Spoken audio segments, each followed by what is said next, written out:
asyrafil anbiya'i wal mursalin wa ala alihi wa sahbihi ajma'in. Subhanaka la ilma lana illa ma 'allamtana innaka antal alimul hakim. Rabbi shrah li sadri wa yassir li amri wahlul 'uqdatam min lisani yafqahu qawli. Amma ba'd.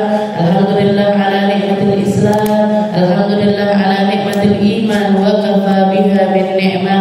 Alhamdulillah, segala puji bagi Allah Subhanahu wa taala yang menyehatkan kita, yang menyempatkan kita, yang ngasih kita jatah-jatah untuk terus mencari perkara-perkara yang menjadi sebab indahnya kehidupan kita setelah kematian, yang akan menerangi kubur kita, yang akan meluaskan kubur kita, yang akan membuat kita dibangkitkan oleh Allah Ta'ala dekat dengan Nabi Muhammad Sallallahu Alaihi Wasallam. Semoga apa yang kita lakukan ini dipandang dengan pandangan rahmatnya, dipandang dengan pandangan ridhonya, selalu diberkahi langkah kita, selalu diberkahi umur kita, selalu dikasih tambahan jatah-jatah keindahan lagi. Kita masih berada di dalam kitab Bidayatul Hidayah atau permulaan dari sebuah hidayah, jalan di mana kalau kita berjalan di jalannya maka yang dirasakan adalah la khaufun alaihim wala hum yahzanun. Para ahli hidayah itu, para orang-orang yang sudah mendapatkan petunjuk tersebut, orang-orang yang dikasih sama Allah Ta'ala ketaatan, dikasih sama Allah Ta'ala hati yang bersih, dikasih sama Allah Ta'ala pikiran yang luas, dikasih sama Allah Ta'ala keindahan hidup di dunia sampai di akhirat. Mereka para ahli hidayah itu, mereka dicirikan oleh Allah Ta'ala dengan kalimat inna awliya Allahi la khawfun alaihim wala hum yahzanun. Orang-orang yang tercinta di sisi Allah, terkasih di sisi Allah, sudah dapat ridhonya Allah, sudah dapat petunjuk dari Allah. Ciri mereka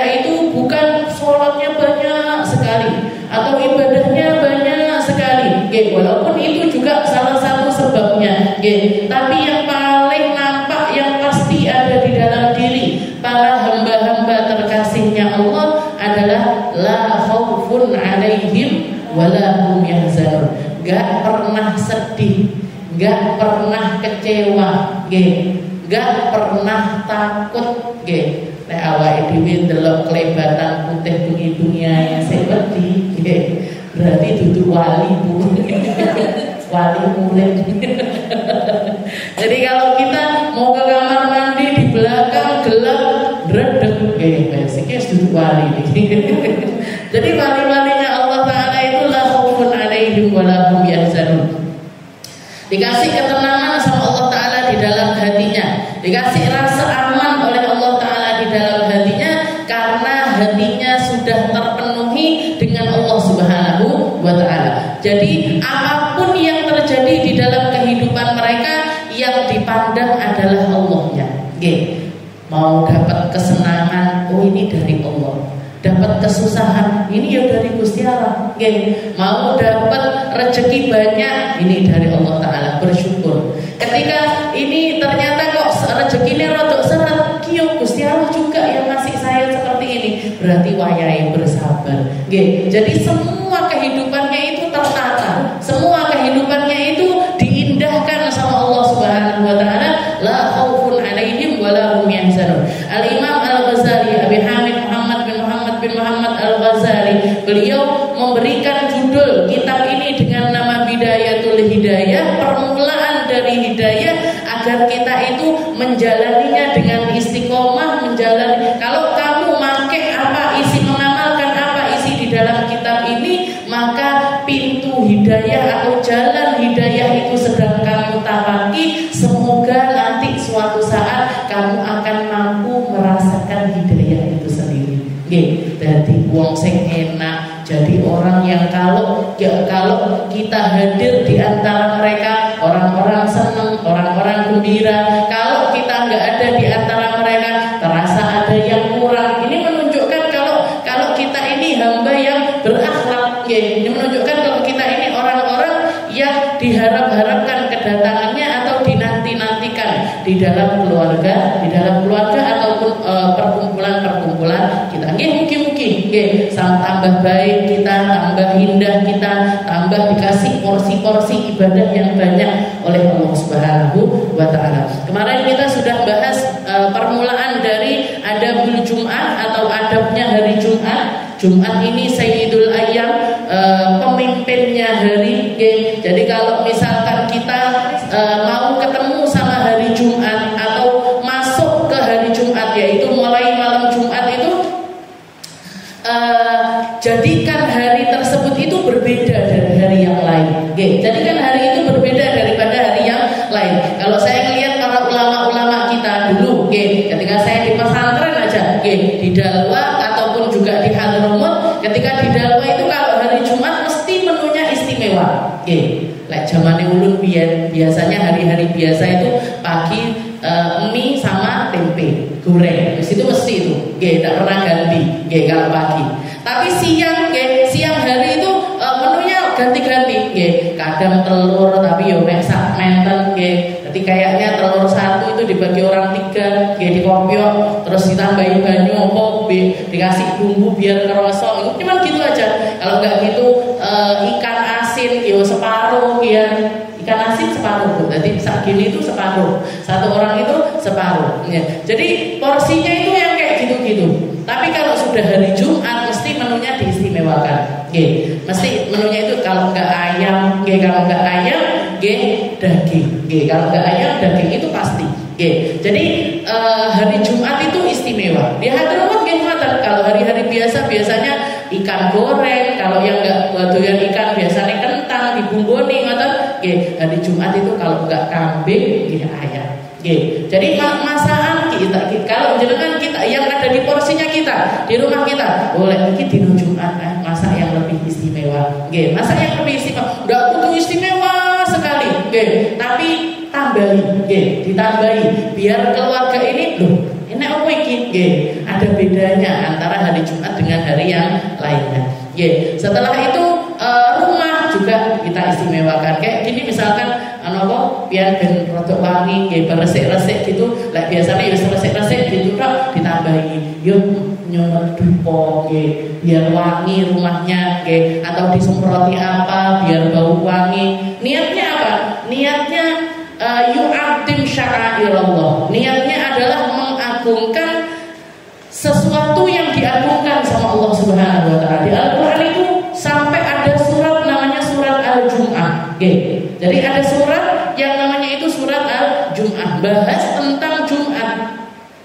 Bahas tentang sholat Jumat dan motivasi untuk bekerja di hari Jumat setelah melaksanakan sholat Jumat. Jadi diistimewakan sama Allah Ta'ala. Ketika kita memperlakukan Jumat ini istimewa, di situ juga pertanda bahwasanya ada keimanan di dalam diri kita. Ada keimanan di dalam diri kita.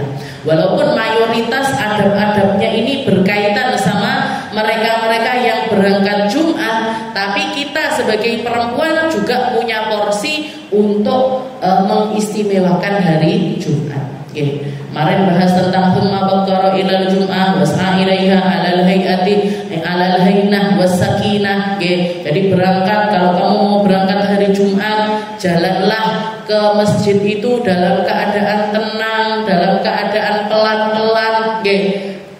Ketenangan, tenang, pelan-pelan, gak keburu-buru. Itu salah satu sunnahnya Nabi Muhammad SAW yang sudah banyak diabaikan sama orang-orang zaman sekarang. Jadi ketenangan, sesuatu yang paling kentara ketika orang ketemu sama Rasulullah SAW, itu yang langsung ketemu adalah tenangnya Nabi Muhammad SAW. Nabi Muhammad itu orangnya tenang, orangnya itu santai, orangnya itu nggak keburu-buru. Kalau ada orang manggil beliau, kalau ada orang manggil beliau, maka beliau akan noleh dengan seluruh badannya. Noleh dengan seluruh badannya. Jadi nggak pernah meremehkan orang lain, nggak pernah meremehkan orang lain. Beliau kalau dipanggil orang nengok semuanya. Kalau mau manggil orang, nggak tahu bengok, nggak pernah pakai teriak, itu nggak pernah. Kalau orangnya dekat sama beliau, sekiranya kalau dipanggil itu bakalan kedengaran, beliau manggil, ya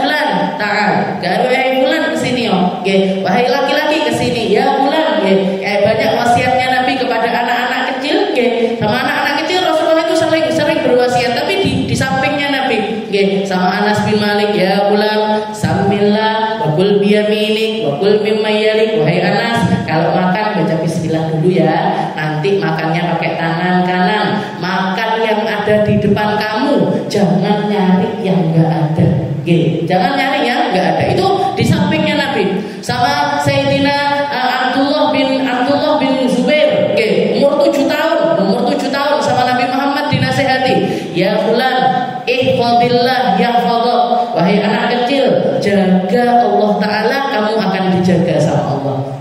Jaga Allah Ta'ala, kamu akan dijaga sama Allah Ta'ala. Wahfadillah tajidhu tujahak. Jaga muamalahmu dengan Allah Ta'ala, kamu akan merasakan dirimu selalu dibantu sama Allah Ta'ala. Idza tawakkalta fatawakkal 'ala Allah wa idza sta'anta fasta'in billah. Kalau kamu harus bersandar kepada seseorang, enggak usah sandaran sama siapapun, tapi bersandarlah kepada Allah. Ojo ngejibne sapa-sapa. Jangan pernah ngejibne niku napa bahasa Indonesia. Jangan pernah mengharapkan siapapun.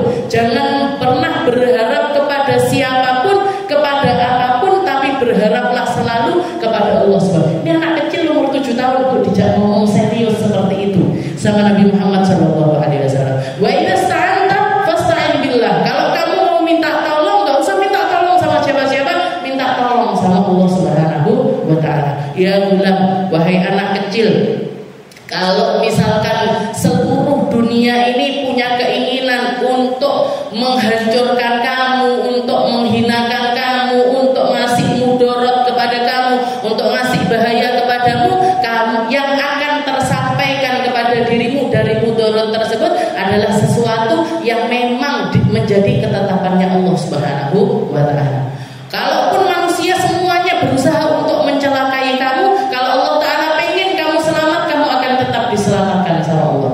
Begitu juga sebaliknya, kalau misalkan semua manusia pengen memberikan manfaat kepada dirimu, tapi Allah Ta'ala nggak pengen manfaat itu sampai kepada dirimu, hal itu pun juga tidak akan pernah sampai kepada dirimu. Maksudnya apa?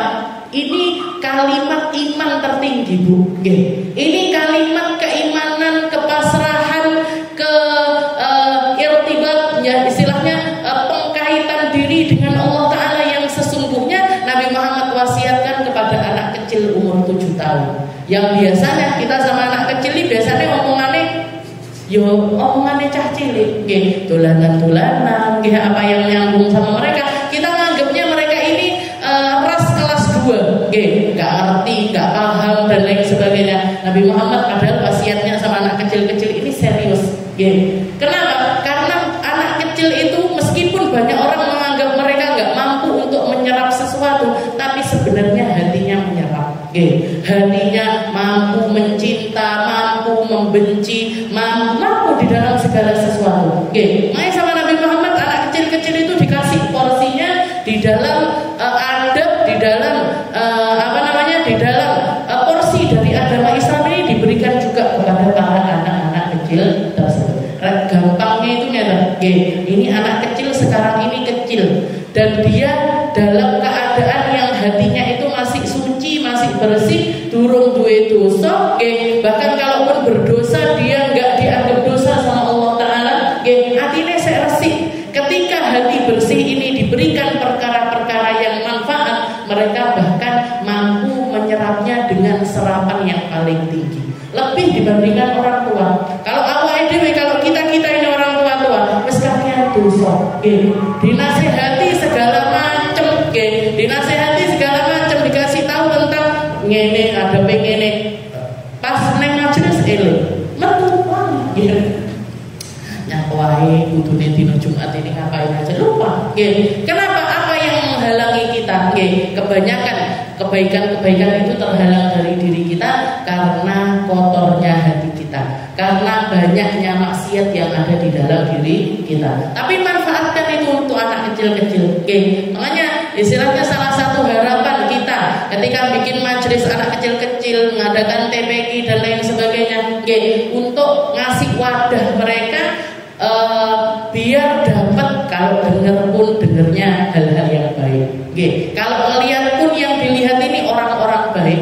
Nggih. Yang dilihat ini orang-orang baik. Ketika beberapa teman nggih yang ikut ngajar di TPK itu, "Oh Pak, kami so opo, saya ini bisa apa?" Nggih. Saya bilang saya enggak butuh istilahnya punya guru dengan kapasitas keilmuan baik itu memang istilahnya top. Nggih. Istilahnya ini rezekinya sekolahan, tapi yang jauh lebih penting daripada itu yang saya cari adalah nyari guru-guru yang baik. Kalau mereka gurunya punya kesabaran, guru anak didiknya ini ketularan sabar. Kalau gurunya punya keimanan, guru anak-anak ini ketularan imannya gurunya. Kalau guru-gurunya orang-orang yang tulus, orang-orang yang ikhlas, muga-muga anak-anak ini juga ketularan sifat ikhlas dan juga tulus dari guru-gurunya tersebut. Mek niku harapannya. Yang penting siapa yang bisa ngajar nulis ya ngajari nulis. Siapa yang bisa ngajari ngaji ya ngajari ngaji. Yang bisa pelajaran fikih ya ngajar fikih. Yang bisa sirah ya ngajari sirah. Mek ngoten Mbak. Jadi lebih daripada guru harus guru yang bersertifikat, harus guru yang lulus ini itu dan ya kalau kita bisa dapat yang seperti itu niku alhamdulillah. Tapi yang lebih penting dari itu adalah hatinya. Hatinya, rohnya guru-guru tersebut. Nah, seperti itu. Jadi sakinah wal waqar. Nabi Muhammad yang paling kelihatan itu tenangnya beliau, santainya beliau, tidak tahu bengok-bengok, tidak tahu istilahnya kalaupun marahnya Nabi Muhammad itu nggak sampai menghinakan orang, nggak sampai ngomongin kata-kata yang nggak benar. Puncak ada satu orang sahabat yang Nabi Muhammad itu murka dengan beliau ini dengan murka yang sangat, karena menjadi pelaku pembunuhan dari paman tercintanya Nabi, yaitu Sayyidina Hamzah. Jadi pembunuhnya Sayyidina Hamzah. Ini terakhir setelah Nabi Muhammad minta coba ceritakan kronologinya, kamu bunuh paman saya itu gimana, gini ya Rasul. Rasulullah marah, kelihatan wajahnya merah, beliau pegel banget. Tapi Nabi Muhammad cuma mengatakan, sudah kamu sekarang pergi dari aku, gak usah ngetok wajahmu di depanku, gak usah karena istilahnya kelihatan kelebate kan biasanya nesunah. Ingat lagi, yang penting kamu jangan nampakkan dirimu di hadapanku. Cuman itu toh perkataannya Rasulullah Sallallahu Alaihi Wasallam.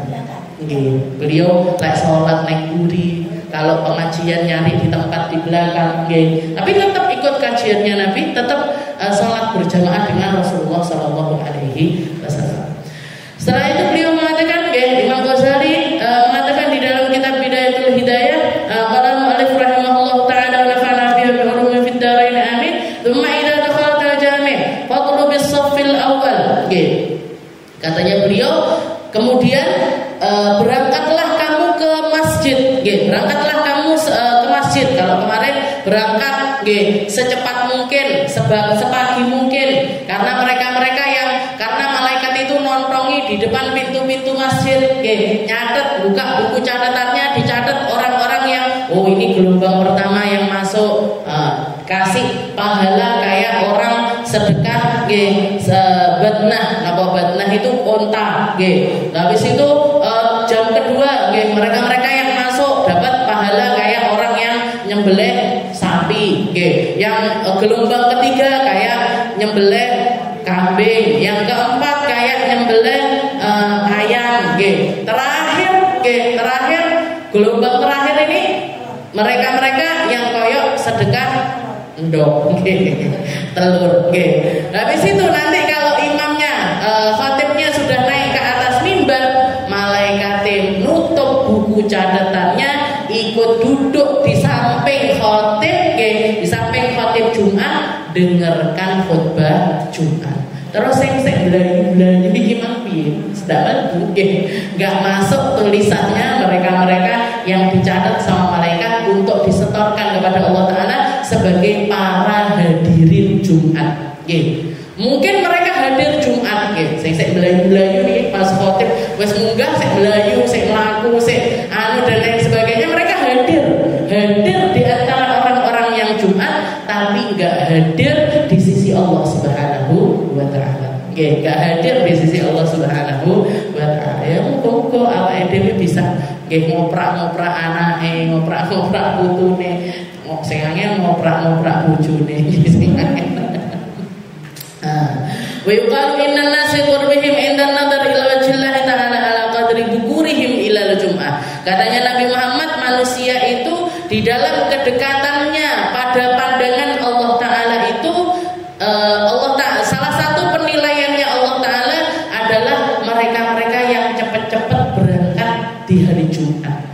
Mereka-mereka yang cepat berangkat di hari Jumat. Ketika saya di Hadramaut saya sana, dengar orang-orang di sana tempatnya orang soleh, memang tempatnya orang yang seakan-akan kerja dunia itu sampingan. Kerja utamanya mereka ini ibadah kepada Allah Subhanahu wa taala. Mereka di orang-orang sana, orang-orang Tarim khususnya niku yang berangkat Jumat jam 10, berangkat Jumatan jam 10 niku wis paling telat. Niku wis paling telat, masjidnya wis mencet. Awake dhewe ning kene jam 10 kotak mlong-mlong sih. Masjidnya sik kotak, sik ning toko kabeh sih. Ya, nasallallahu alaihi. Jadi pandangannya orang salah satu hal yang jadi penilaiannya Allah Taala tentang kemuliaan seorang hamba adalah cepat-cepatnya mereka berangkat Jumatan. Cepat-cepatnya mereka berangkat Jumatan. Setelah itu beliau mengatakan summa idza dakhalat al-jami'. Kemudian kalau kamu sudah masuk ke masjid, juga ada banyak adab yang disunahkan Nabi ketika kita masuk ke dalam masjid. Di antaranya sebelum masuk niku sandale ditekek nenggone panggone sandal. Ditaruh di tempat yang memang disediakan menjadi tempat penitipannya sandal. Setelah itu masuk masjid itu pakai kaki kanan, pakai kaki kanan sambil baca Bismillahirrahmanirrahim. Alhamdulillahirabbil alamin. Allahumma shalli ala sayyidina Muhammad wa ala ali sayyidina Muhammad. Allahumma ighfir dunubi waftahli abwaba rahmatik. Ini doanya masuk masjid. Ya Allah, ampuni saya dan bukakan kepadaku pintu rahmatmu. Karena saya ada di rumahmu, saya ada di rumahnya Allah Ta'ala. Di sini rahmat bertebaran di mana-mana, maka bukakan untukku agar rahmat itu mampu masuk ke dalam diriku. Allahumma ighfirli waftahli abwab rahmatik. Ya Allah, ampuni saya dan berikan rahmat itu kepada saya. Juga adabnya Nabi Muhammad ketika jalan. Jadi berangkat ke masjid itu sunnahnya jalan kaki. Sunnahnya jalan kaki. Mau itu Jumatan, mau itu kita mau sholat Id misalkan, atau mau sholat jamaah, biasanya selama masjid, antara masjid dengan rumah kita itu bisa istilahnya dilalui pakai jalan itu gampang, maka sunnahnya itu jalan kaki. Dan Nabi Muhammad setiap kali beliau berangkat jalan ke masjid itu, padahal rumahnya Nabi ini kan pepetan kali masjid, rumahnya Nabi ini kan pepetan sama masjid, cuman ini masjid ada gang-gang seperti itu. Di sampingnya gang ini rumah-rumahnya Nabi Muhammad. Rumah istri-istrinya Nabi, rumahnya Sayyidah Aisyah, rumahnya Sayyidah Hafsah, rumahnya istri-istri. Jadi istilahnya Nabi Muhammad itu buka pintu masuk ke gang, dari gang sudah masjid, sudah pintunya masjid.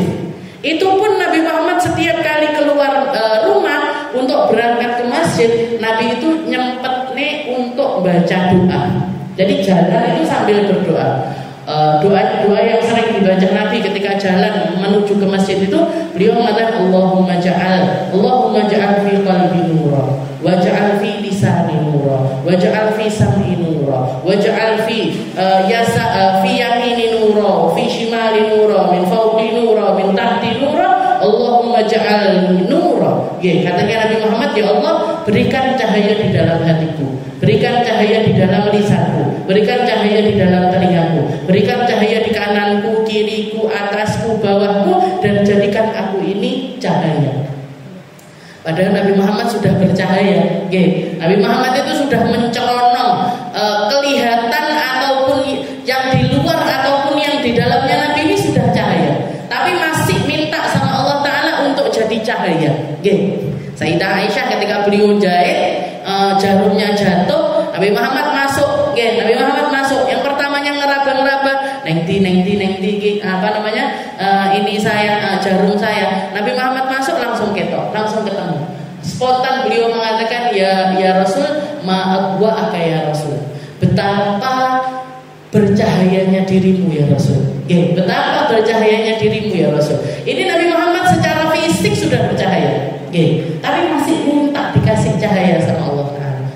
Mana sempatkan jenengan lihat jalan, rumahnya dekat-dekat sini, jalan ke masjid, Allahumma ja'al fi qalbi nura, wa ja'al fi sam'i nura, wa fi lisani nura, wa fi yamini, wa fi shimali. Bahasa Indonesia enggak apa-apa. Ya Allah, kasih cahaya hati saya, kasih cahaya telinga saya, kasih cahaya lisan saya, kasih cahaya kanan, kiri, atas, bawah saya, biar saya ini juga selalu menjadi cahaya, jadi penerang, di rumah jadi penerang, di antara tetangga jadi penerang, di antara orang-orang banyak jadi penerang, gak jadi penggelap, gak jadi sing bagian ngentai, gak jadi sing bagian istilahnya lek ngompori api ndak popo, lek ngompori api ndak popo, ngompori elek sing dadi masalah. Jadi ada orang curhat sama kita, bukannya malah dapat solusi, malah dipanas-panasi. Ancen wong kuwi ngono karo aku panjenengan gak arep awakmu tok. Jadi cahaya yang sesungguhnya. Nanti kalau melihat kebaikan, kita jadi pendukung kebaikan, bukan jadi bagian gembosi.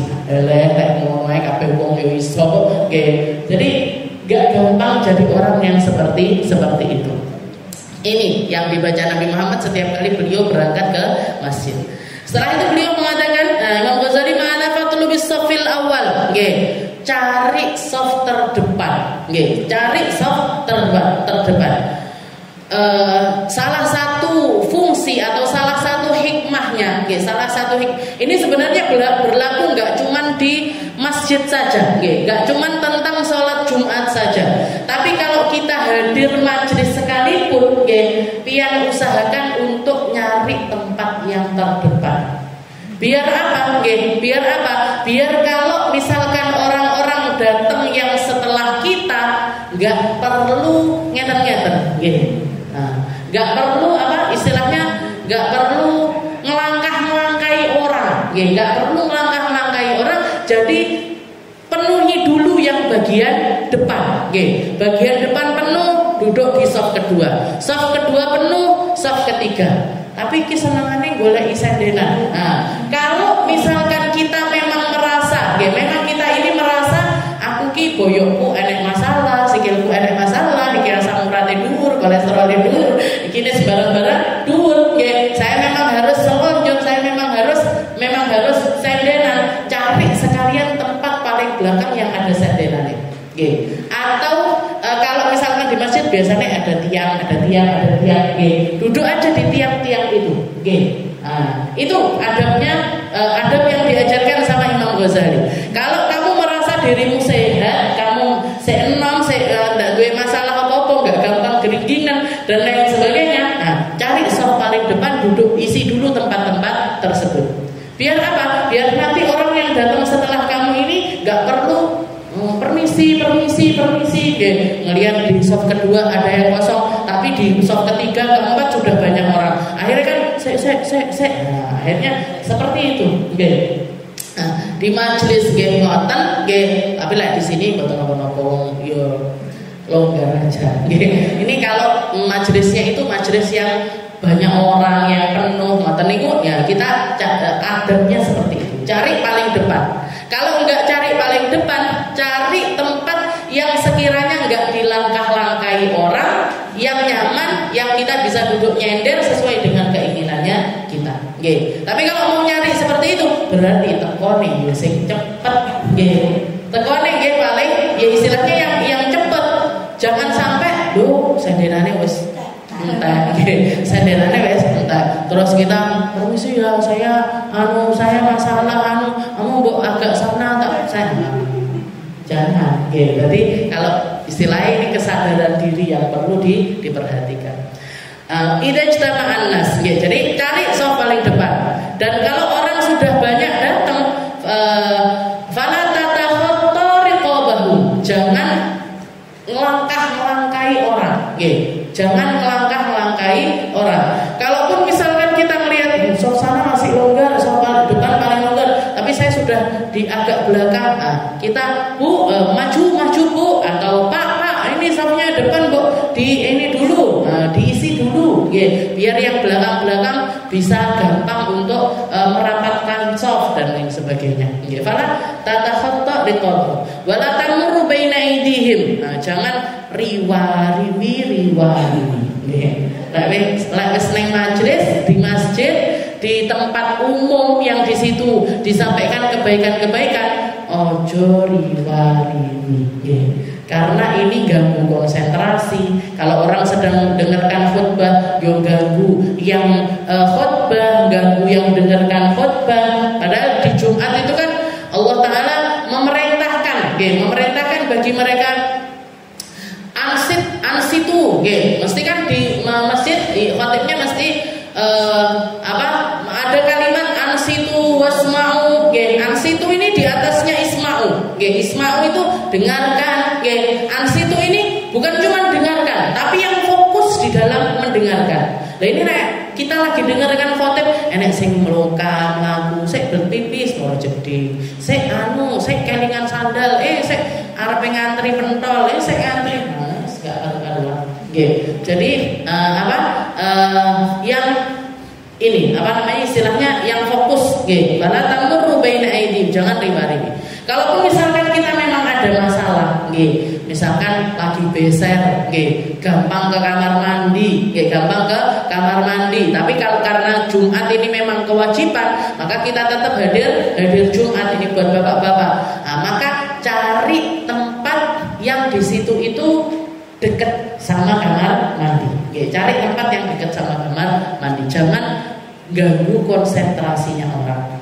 Wajlis bi qurbi ha'il aw ustuwana hatta la tumurru baina yaday. Ini juga kalau misalkan kita pengen duduk tenang dan konsentrasi kita bisa tenang, maka cari tempat yang di situ enek sandarannya ataupun juga tiang-tiangnya masjid. Biasanya orang ndak riwariwi di tempat tersebut. Wala taqud hatta tusalliyat tahiyyah. Katanya beliau juga jangan duduk di masjid setelah kamu masuk, jangan duduk kecuali kamu melaksanakan sholat tahiyatul masjid. Sampai kamu sholat tahiyatul hatta tusalliyat tahiyyah. Wa hasanan an tusalliya 4 rakaat. Paling afdolnya kalau kita baru masuk masjid itu, sholatlah 4 rakaat hari Jumat. Ini khusus untuk hari Jumat. Sholatlah kamu 4 rakaat. Taqra fi kulli rak'ah ba'dal Fatihah surat al-Ikhlas 50 marrah.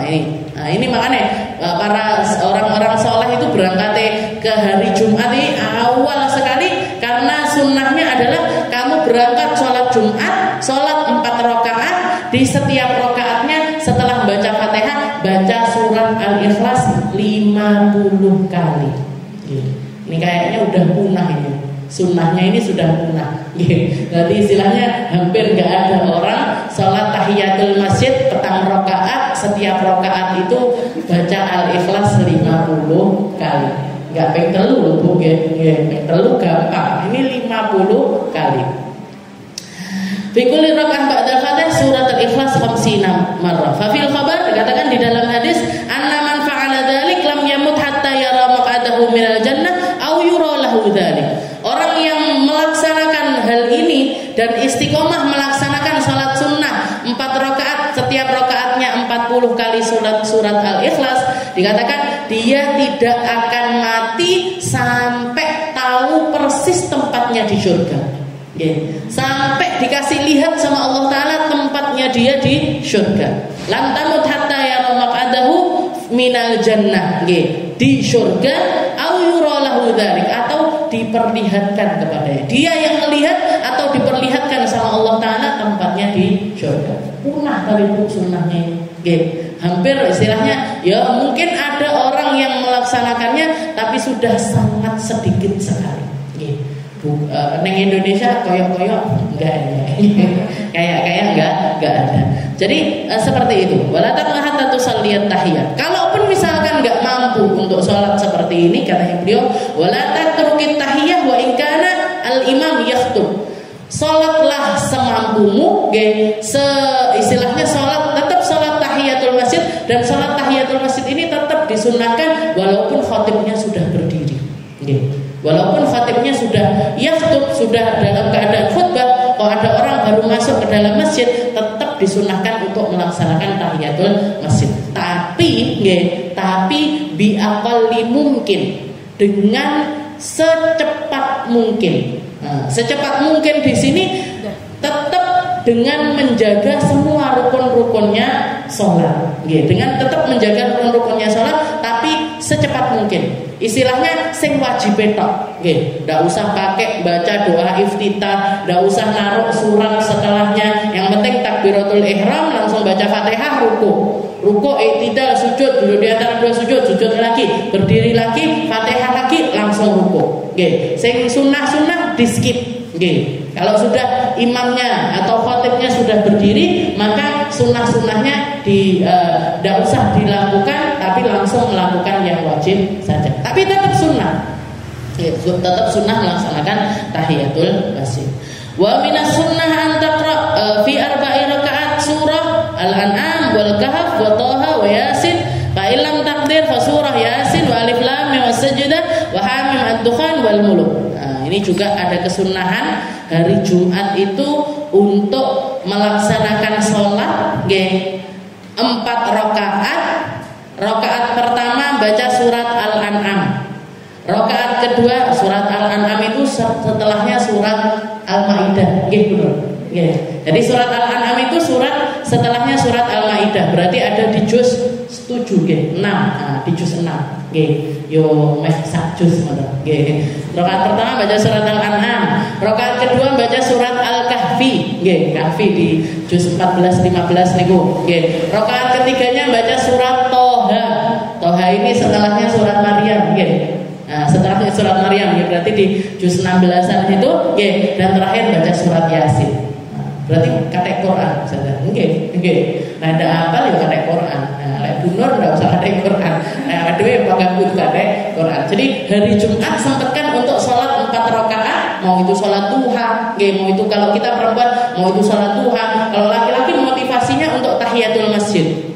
Jadi kalau istilahnya kalau enggak pakai yang 4 rakaat, setiap rakaat baca Al-Ikhlas 50 kali itu tadi, maka baca sholat 4 rakaat, mau 2 rakaat boleh, mau langsung 4 rakaat boleh. Dan kalau sholat sunnah kita langsung 4 rakaat, berarti nggak usah pakai tasyahud awal. Jadi kalau jenengan sholat sunnah 4 rakaat langsung 1 salam, maka itu nggak perlu pakai tasyahud awal. Nah, ini bedanya sholat wajib sama sholat sunnah. Biar pengen sholat duha 4 rakaat langsung di 1 salam, maka tidak perlu ada tasyahud awal di situ, langsung los 4 rakaat. Tapi rata-rata kan kita 2 salam. Nah, padahal boleh. Biar 4 rakaat langsung 1 salam boleh. 6 rakaat 1 salam juga boleh. 8 rakaat 1 salam juga boleh. Tapi kalau kita sholat sunnah, bedanya antara sholat sunnah dengan sholat wajib adalah di situ tidak ada tasyahud awal. Tidak ada tasyahud awal. Dan kalau ada salahnya, tidak perlu ada sujud sahwi. Ini bedanya antara sholat sunnah dengan sholat wajib. Nah, kita kan biasanya saya rokok kadang lali, kodok rakaat. Ilaline tambah akeh, loro apa telu apa papat limo. Ngono terus lihat. Jadi inilah kurangnya kita, bedanya kita, jauhnya kita antara ibadah orang-orang di zaman ini dengan orang-orang para salafun shalihin. Jadi sunnah hari Jumat itu kalaupun misalkan nggak pakai yang 4 rakaat, pakai Al-Ikhlas 50 kali, maka 4 rakaat baca 4 surat yang tadi, Al-An'am, Al-Kahfi, Thaha sama Yasin. Thaha sama Yasin. Fa illam takdir, kalau nggak mampu enek diskone, ada yang di bawahnya, ada yang istilahnya ada motivasi yang surat-suratnya itu di bawahnya 4 surat ini tadi, yaitu yang pertama 4 rakaat tetap pertama surat Yasin, kedua surat Alif Lam Mim As-Sajdah. Nah ini rong lembaran cuman 1 lembar setengah atau 2 lembar aja. Setelah itu Hamim Ad-Dukhan, jadi Hamim As-Sajdah. Setelah itu Hamim Ad-Dukhan sama surat Al-Mulk, surat Al-Mulk pembukaannya juz 29.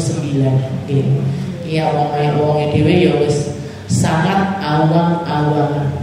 Tapi saya melihat guru saya, Habib Umar bin Hafid ini amalannya beliau 4 surat ini bukan cuma di hari Jumat, tapi setiap malam. Setiap malam sebelum tidur beliau selalu melaksanakan sholat sunnah 4 rakaat, Yasin, Alif Lam Mim As-Sajdah, Hamim Ad-Dukhan, Al-Mulk.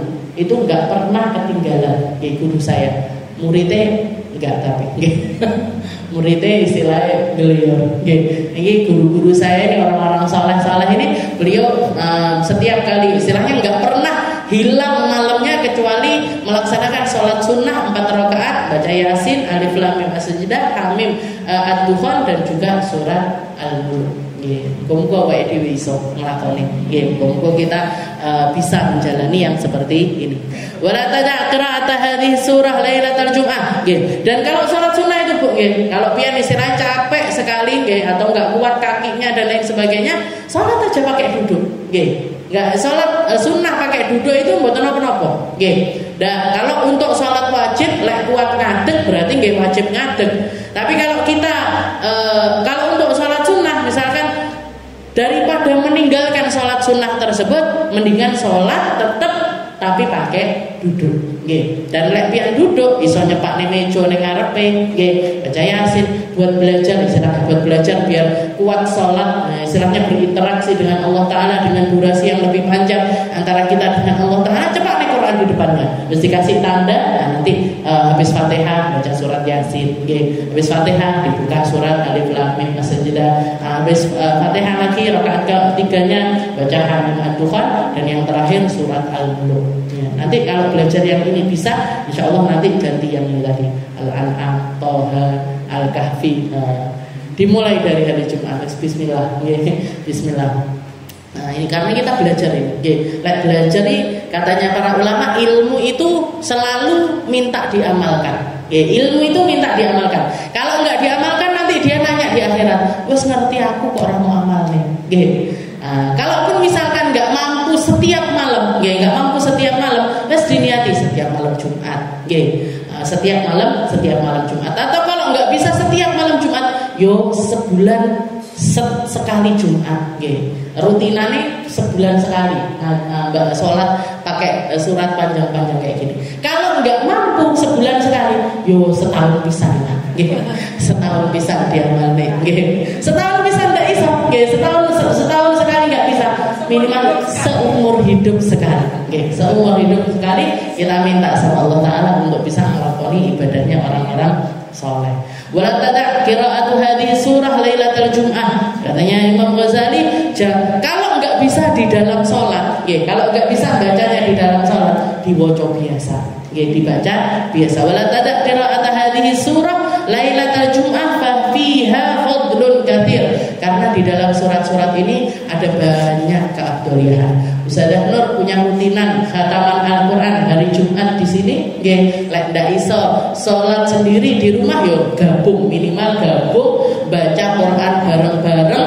Termasuk diantaranya untuk surat-surat ini kita khususkan untuk kita baca. 4 surat ini paling abdul. Ini para ulama menyebutnya dengan fadhilus suwar.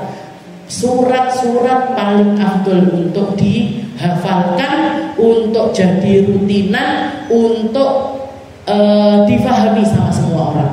Yasin, Kahfi, Toha, Al-An'am, Hamim As-Sajdah, Alif Lam Mim As-Sajdah, Hamim Ad-Dukhan, dan juga surat Al-Mulk. Manusia, orang muslim kalau punya rutinan surat-surat ini, insya Allah akan selalu ada di dalam penjagaannya Allah Subhanahu wa Ta'ala. Ndak apal mocok, ndak apal baca. Wa man la yuhassin dzalik falyukthir qira'ata suratal Ikhlas. Katanya beliau, terus gimana kalau misalkan saya ngaji sik blekak-bleku nggih. Saya ngaji sik blekak-bleku. Kalau misalkan orang biasa, orang yang pintar ngaji baca alif lam mim as-sajdah mungkin 2 menit selesai, 3 menit selesai. Saya karena gerodal-geradul ini kudu setengah jam ngaji, walaupun cuma surat Al-Mulk. Walaupun gimana ini ngaji saya nggak bagus, ngaji saya kurang. Maka katanya beliau, fal yukthir qira'ata suratal Ikhlas. Maka hari Jumat ini kita khususkan perbanyak baca surat Al-Ikhlas. Berapa nominalnya? Saakeh-akeh. Buat gantikan surat-surat itu tadi. Buat gantikan surat-surat itu tadi. Saya ngaji sih kurang. Apalagi sih hari Jumat, istilah hari-hari saya juga saya sibuk. Kudu ngene, ngopeni kandang misalkan, ngopeni iki, resik-resik dan lain sebagainya, masak. Ya sudah, lek ndak iso ngamali surat-surat ini tadi, perbanyak baca surat Al-Ikhlas. Wis kulhu wae. Enteng. Iki wong-wonge dhewe banget, ini solusi sekali ini. Baca surat Al-Ikhlas sebanyak-banyaknya. Baca surat Al-Ikhlas sebanyak-banyaknya. Istilahnya lek abah saya itu dulu sering ngomongnya gini, oh timbangane ngenteni ditahlili wong, tahlilan dhewe. Timbangane ngenteni diwacane kulhu sama orang, baca kulhu sendiri. Nyambung ngenteni mati. Ngapain kita itu nunggu mati untuk baca la ilaha illallah, baca surat Al-Ikhlas, baca surat Al-Falaq, An-Nas dan lain sebagainya, hataman Al-Quran. Ngapain nunggu hatamannya orang? Ngapain nunggu dihatamin Al-Quran sama orang? Hataman dewe, yasinan dewe, maca kulhu dewe. Baca kulhu yang banyak sendiri. Terutama di hari Jumat. Setelah itu beliau mengatakan wa aktsirus shalah ala Rasulillah sallallahu alaihi wasallam fi hadzal yaum khassah. Juga termasuk motivasinya hari Jumat ini memperbanyak membaca sholawat kepada Nabi Muhammad sallallahu alaihi wasallam. Tentang sholawat ini nanti kita bahas lebih detail, karena motivasinya banyak dan kedudukannya tinggi. Jadi istilahnya yang tadi yang kita lakukan atau sunnah-sunnahnya Jumat ini kaitannya sama Allah Subhanahu wa Ta'ala. Kalau salawat ini porsinya kita untuk nyari hubungan dengan Nabi Muhammad sallallahu alaihi wasallam. Jadi hubungan sama Allah Ta'ala seperti ini, hubungan sama Nabi Muhammad seperti ini. Kalau kita mengharapkan kedekatan dan keselamatan dari Allah dan juga dari Rasulullah sallallahu alaihi wasallam. Mungkin saged ngamalne, mungkin bisa jadi motivasi kita untuk jadi orang yang lebih baik, ngerti dino Jumat kudunya poae, paham keafdoliannya hari Jumat dan mampu menghormati Jumat itu dengan sebenar-benarnya sesuai dengan porsinya seperti yang dicontohkan oleh para ulama, oleh para asrafun shalihin, oleh para orang-orang yang mulia di sisi Allah Subhanahu wa Ta'ala. Dan mungkin kita semuanya dikasih sama Allah Ta'ala porsi untuk dapat keistiqomahan seperti istiqomahnya mereka, punya kekhusyuan seperti khusyuknya mereka, dapat porsi untuk bisa ngaji seperti ngajinya mereka, dapat porsi untuk bisa mendapatkan kebahagiaan dengan ibadah seperti mereka berbahagia di dalam ibadah. Ala hadhihi niyyah wa ala kulli niyatin salihah wa ila hadratin Nabi Muhammad sallallahu alaihi wasallam bisiril